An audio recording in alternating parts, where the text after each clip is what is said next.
Hello, we are back again. I am Kodili-nye, the son of the wonderful.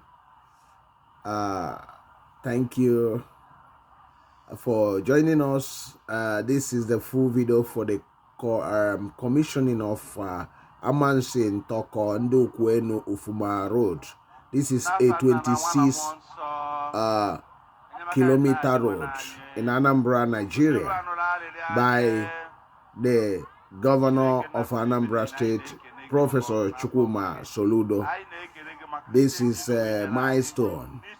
He has been commissioning a lot of roads that he built in the state, and this is one of them. So we must appreciate and thank God for for using him to bring about this relief to the people. So stay tuned to watch this. Let's continue to watch this. Remember to like, comment, subscribe to this channel. Remember to turn on notification. Remember to share. I am Kodili-nye, the son of wonderful. Stay tuned.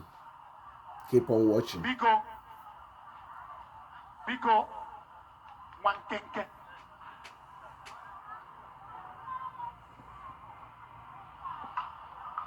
Okay. Joy. Biko. I know Zelnana. All right, Biko. I got watch him. No, Kenke Biko. I know you see His Royal Highness DG Chika Uchime DG the third of Ufume. Egbena diji igwu Ufume.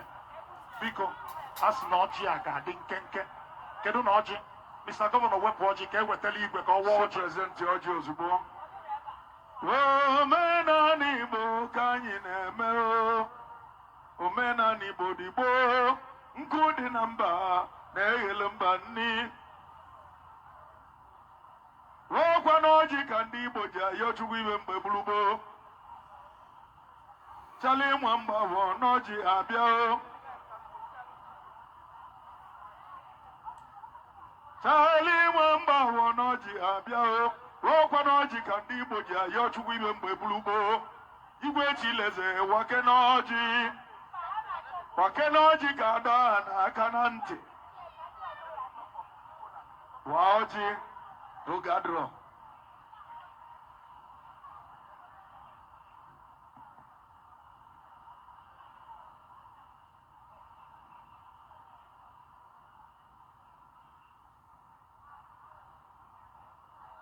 Ekenemu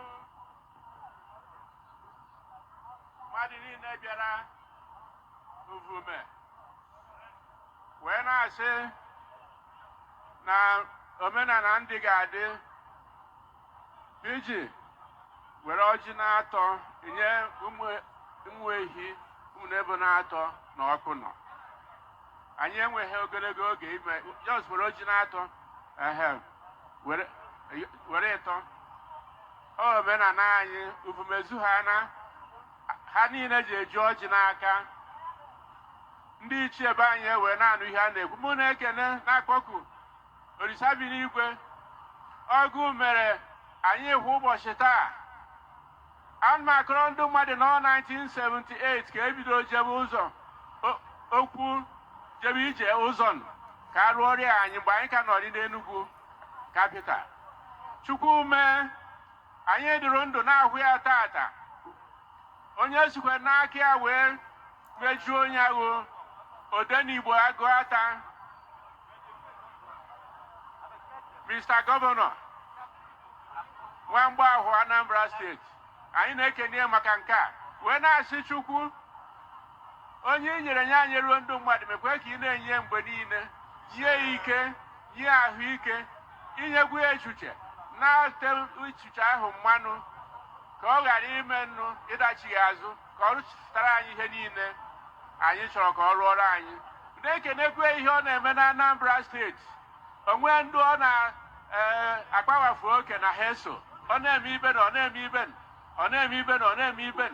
na-asị ya na Chukwu ji anọnyere ya jisikwa ike o na ọjị na ngọrọ ka m na-ekwu na anyị na-eji atị ọdụ anyị mana site na Chukwu onye okike bụ Chukwu Nna, Chukwu Nwa na Chukwu Mmụọ Nsọ. Ụmụ Anambra solution abịago na Anambra rapụga bụ nke anyị bịalụ ndozi obodo.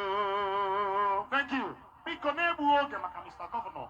O kwuru na Anambra State, all Anambra is an agenda with a deadline. So na time adro ka anyị kpọnyite the President General of Ufuma bụ retired Commodore Clement Ofo. Ọchịagha biko bịa. Ọchịagha 1 minute bịa. Ọchịagha bịa nụ. Rapụ address. Solution abịago na Anambra. Odenigbo abịago.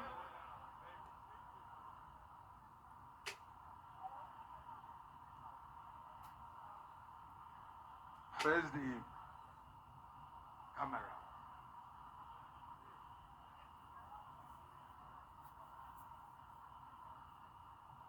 Ejimo Hera. Na-ekele onye isi anyị iwu Kodili-nye, the solution governor. N'aha Ufuma egbe na Diji. I, Commodore Clement Amansea-Ufuma, retired but not tired. Ejimo Hera. Wee na-ekele onye isi ala anyị bụ Prọfesọ Gov.Soludo Odenigbo, the working governor. Ana m ekene maka unu n'anya na ahụ ọmarịcha okporo ụzọ ọrụ anyị. Mgbe igwe na-aga ọhụọ na 1976 ka ebidoro gawa ụzọ. Mana the year 2024 ka our solution governor mejiri enye awụrụ tantam.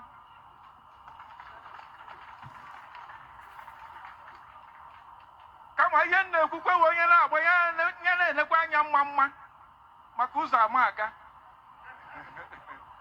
O were nwayọọ ruo ka ọ na-eje. Eji m ohere a na-ekenye ya n'aha Ufuma egbe na Diji. N'aha Ufuma ka anyị na-achị ihe ọma anyị wetara anyị ọ ga-adịgidere mmadụ niile, dịgidere anyị niile nnọkọ a. Ọ ji adịrịgụ n'ezinụlọ ụma site na Jesus Christ bụ Chinwe anyị. Amen. Thank you, Ọchịagha Daalụ. Kita na-egbughị oge ka anyị kpọnyitezie the DC chairman of Orumba North local government area, Honorable Sir Okochukwu Ekwueme, please. Mr. Governor, all protocols duly observed. Mr. Governor, in the Orumba North, that's again no. As in any inspection somewhere else, I'll keep it simple. Article 17th September 2022, KBI flag off Oza, Tatabu 19th March 2024. 1.5 years, the road is complete from here all the way to Amansea. Not only is it complete, but fully done. My cement stabilization, my stone base, my asphalt. Mr. Governor, we're very grateful. Our before, our no road was our super highway. My brother Mayor Eba, Mr. Governor, Eba meeting in within 30 minutes we're in the lodge, wherever you call us from. We are grateful as the local government. We will support you. We know this is only 2 years. Within the next 2 years, we expect a lot more. No room or not. Dalu, Mr. Governor, we are praying for you and we support you. Dalu, sir.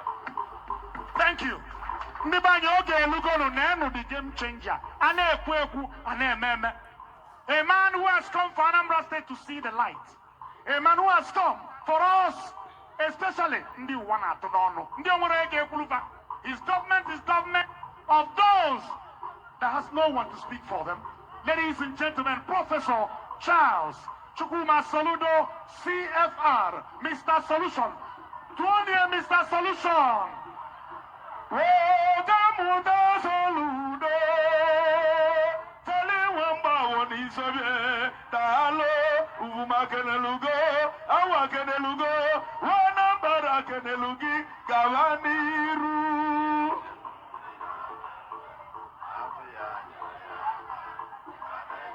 Thank you, thank you, thank you, thank you, thank you, thank you. Ufuma kweno. Unamuono. Orumba North Kachano. Igwe. Ana m ekene ndị ụkọchukwu niile nọ ebe a. Ndị mụ na ha so wee bịa. Tupu m gaba n'iru, o nwere onye anyị na-eso wee bịa. Follow the honorable member representing bịa distracted there.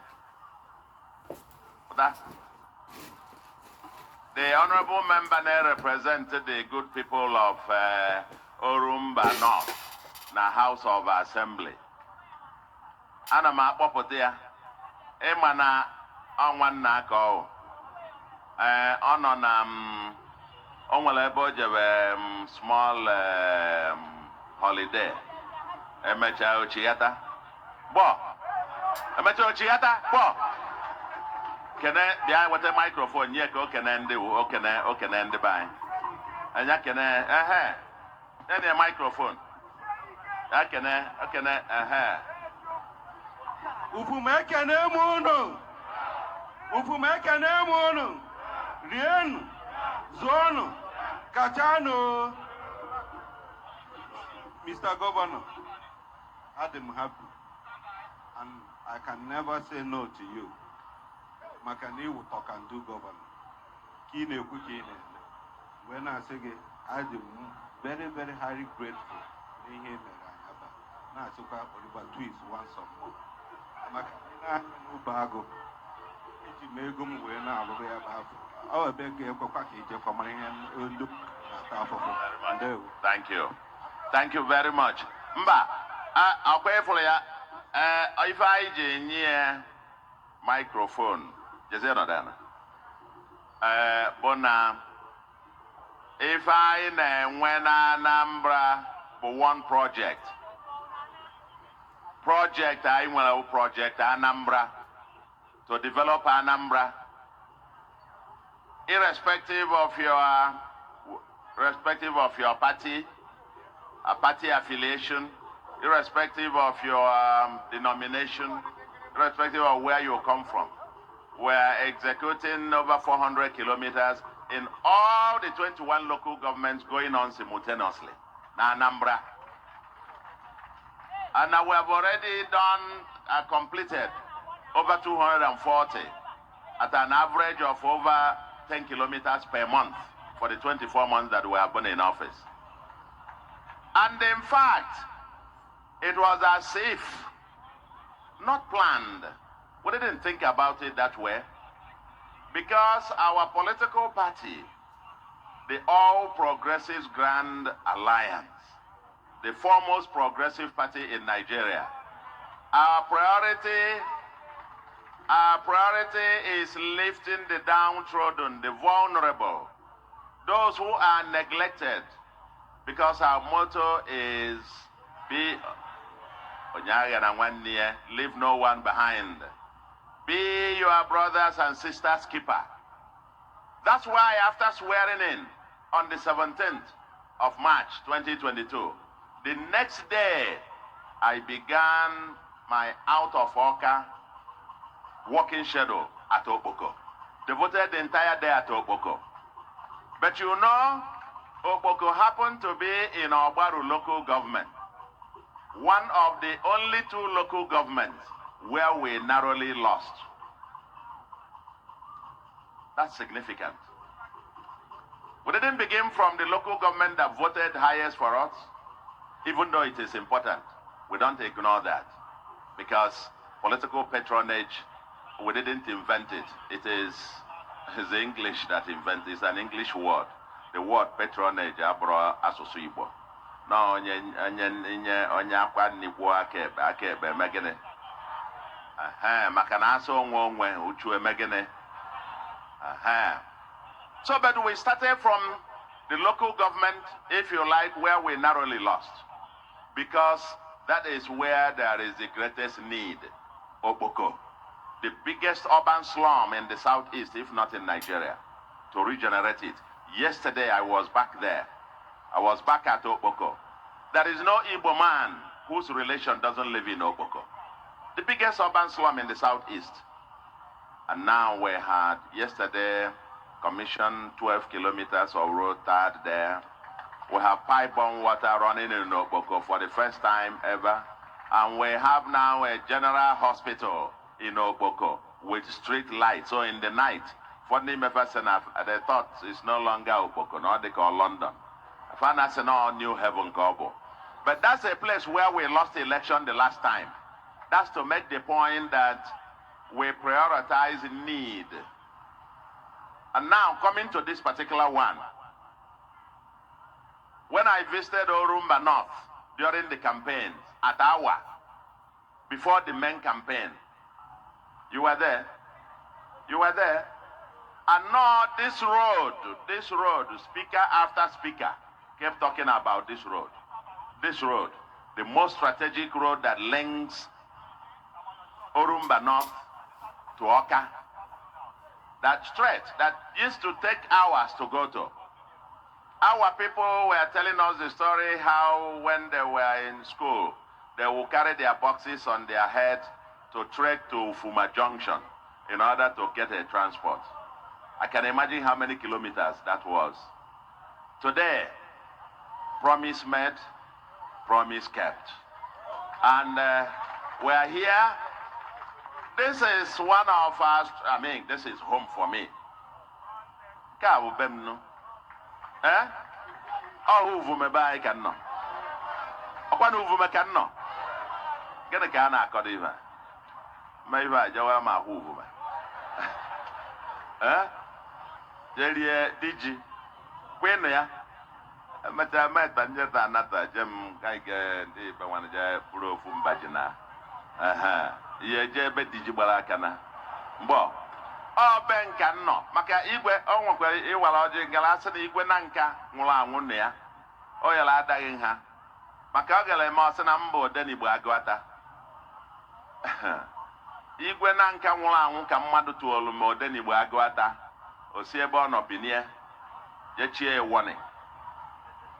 Si ya ikwu agụata na Orumba. Na ya so wee tụnye ugbene n'isi m. Mgbasa echiri m ife a. After the late Dr. Ekueme, second person so honored by the 45 communities Agwata and Orumba. And since he is no more, I'm using number one. But, Kedri Kwekeski si Chefunka. Ijepo Konda Agwata and Orumba Ekueme, if I book placard. Man, don't worry, no, Digi, and they know I'm boss here. So we have come to celebrate today. Every day is not for complaints and this and that, long stories. Today we've traversed the 26 kilometers up to this point. Among the neglected communities along this route, communities that haven't seen tarred road, before, food baskets of the state. And there is going to emerge a new city along this route. As I look at it, I can close my eyes. In the next 20, 30, 40 years, we will say the biggest green city that is for the 22nd century along this route. That's what we are designing. We have a draft design now. The super city that the world will come and learn from. All day along this route. Can happen people nobody. Mechie no nti unu. Unu agwakwana ndị ya ada unu. Until I talk here, if I see kwasa buribo. Even around here at the OAU, middle from part of Agwata down to Oboji, Barataba to Orumba North, Eba. We're now completing the acquisition of about 4,000 hectares of land. That will be the next axis of prosperity, the industrial city Anambra. And after a design, we got the master plan. My automobile city, my pharmaceutical city, my agro allied industrial city, and so on and so forth. With entertainment, with the provision for the future, the Anambra's next airport, all in there. I na abia and akwa bero beans akwa akara na-eme gịnị mai na-esi pancha na-esi ndị Uvume unu ọlaikili ụzọ anyị unu ọlaikili ya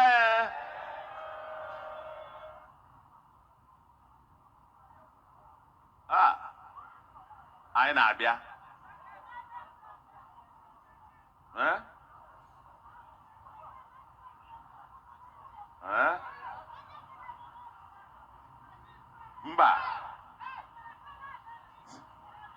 mba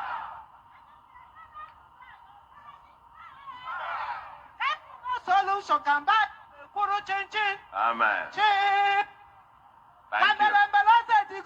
Kwambelembele Masoludo chiga nambaro zonye gachi kwambelembele Masolution chiga nambaro zonye gachi o kwambelembele.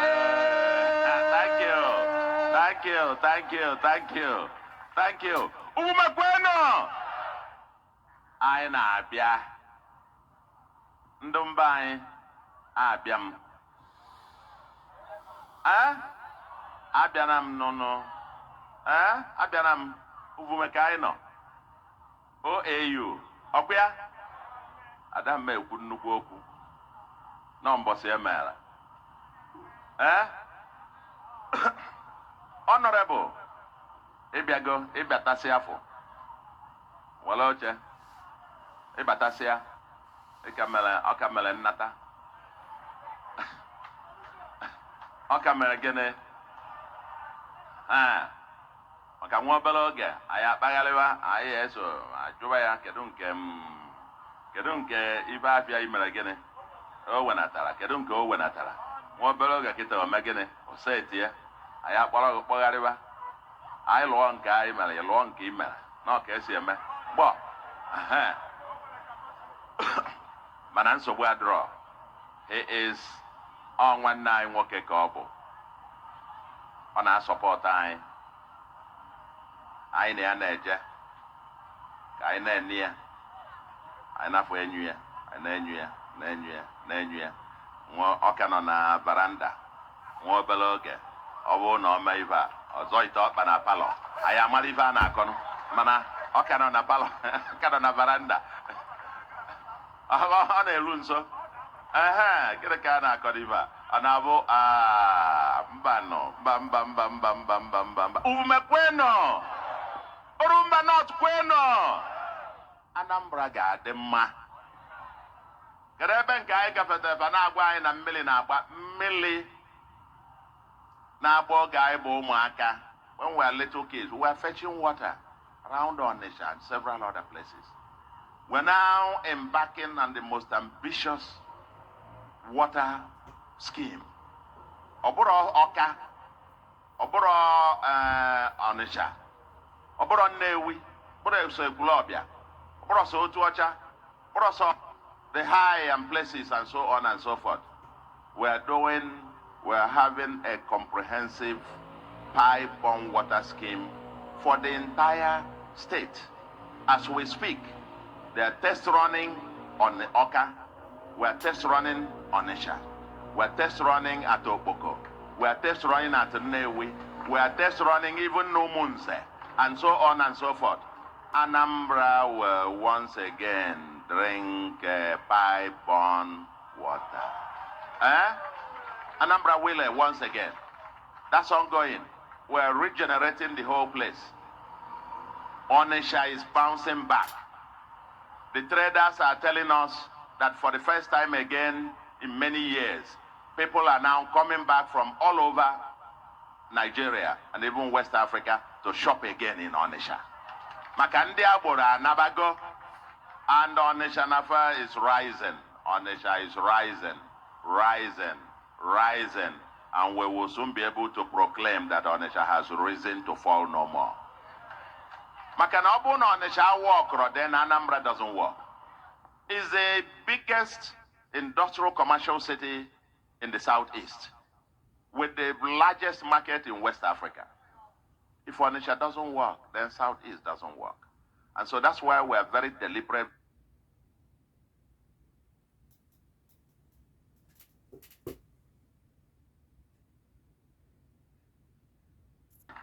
That is the symbol. They say the signature thing to be able to, symbolic way to signal our urban regeneration.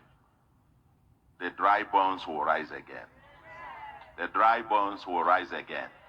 Now, Ufuma, here we are. Here we are. Venerable. And if any nas you got boys, huh? Very nice yoga boys, venerable. Huh? Our alma mater, Oga boys. Bo, I buy see. Oga boys say, on a juma, yes, if I see a back ankle, I saw Cardinal, I went. A saw Justice of the Supreme Court, I went. A saw the Son, I went. A saw retired and car, I went. Venerables, I went. On even bishop, my bishops, you know, Bishop Owen, Unamaro, Unuchana go na DMGS. I say, Oga boys. No, I don't want to go. This is so nice, you know, because I applied through this road several years ago. I applied through it 2 years ago, and I know the state. And today, coming down here smoothly, as if you are driving in some wonderland, you know, coming down. I will not Uvume by. Okwa Uvume by diva. Ku Uvume diva. Ay, Uvume kadwazia. Manawa. Agama abịakwa ọzọ. I ga-abịa ọzọ. Several other programs I went. The primary health center, other roads, I will be coming down to be commissioning, inspecting. Mankesi Ojale, wejebe to Law of Ija, Sin Law of Ija, wejebe to Obunka. Mangdese Ezira, webadaba to Umuamak, to Enugu Umuanya, wejebe to Achina. Wankesi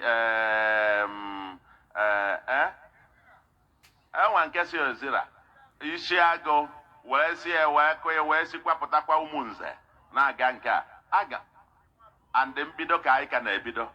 Oh,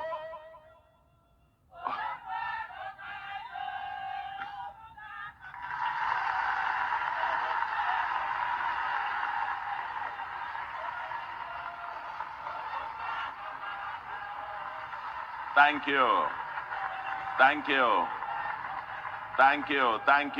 you. We will live, we will keep commissioning. We will be commissioning and commencing. After Easter, we'll continue commissioning. Because there are 240 something kilometers of road to be commissioned. Hospitals to be commissioned. You know, is that the stadia to be commissioned?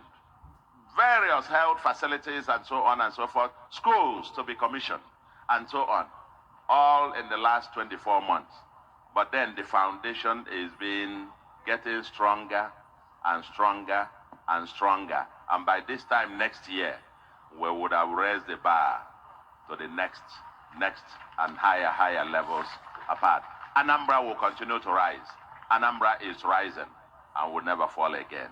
To God be the glory. Uvumemono, Umemono, Zuono, Kachano.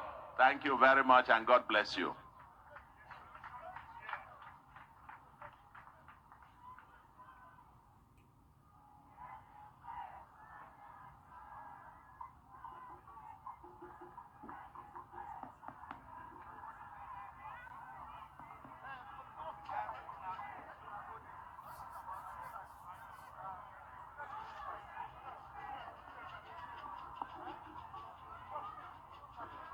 Solution is here.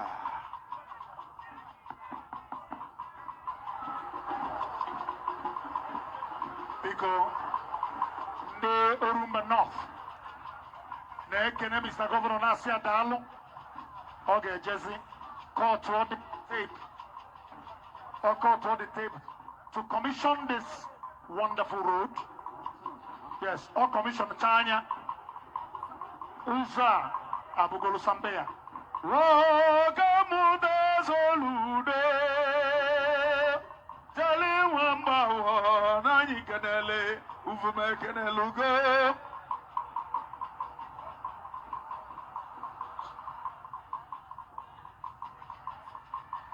Solution abịago na Anambra. Rapụ gabụ kanye, anyị bịalụ ndozi obodo.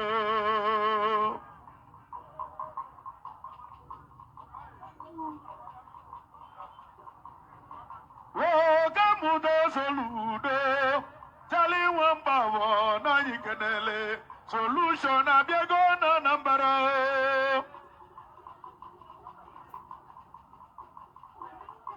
MC. Solution abịago na Anambra. Obodo ekwelugo. Obodo ekwelugo n'ife dị mma dị mma. Ufuma ekwelugo n'ife dị mma dị mma. Solution abịago na Anambra. Akụ na-etigbu ilo.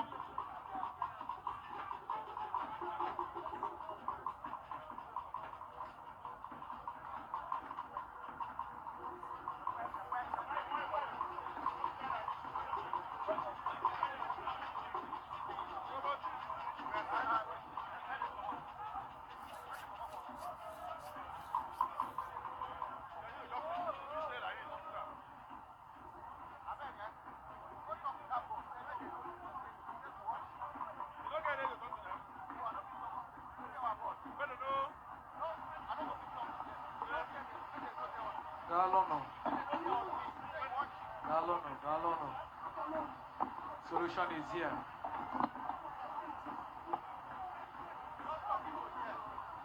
The working governor.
God is dead.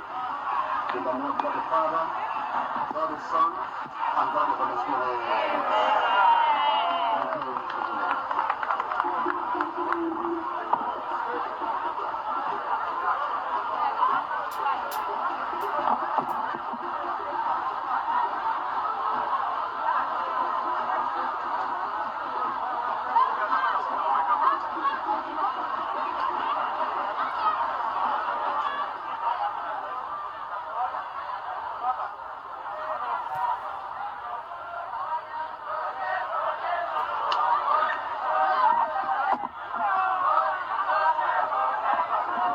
Yeah, you have seen all. I am Kodili-nye. Remember to subscribe, share this video.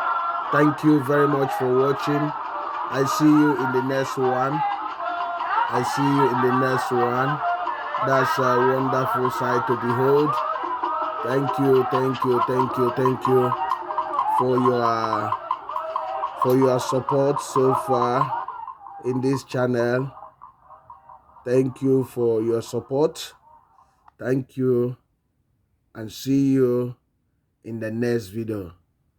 Bye.